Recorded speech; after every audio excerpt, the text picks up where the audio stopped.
Assalamu Walaikum. Hello friends, how are you? Welcome back to my another video.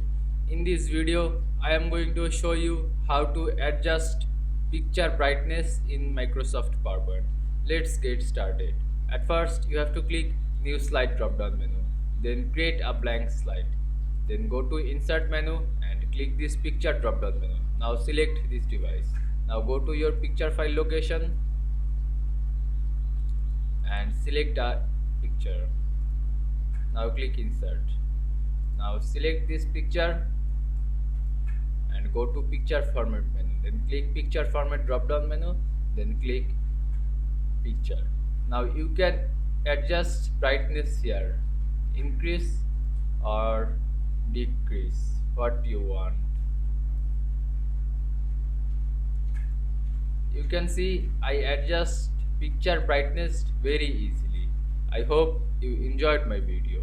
Please like, comment, share and subscribe my channel. Thanks for watching.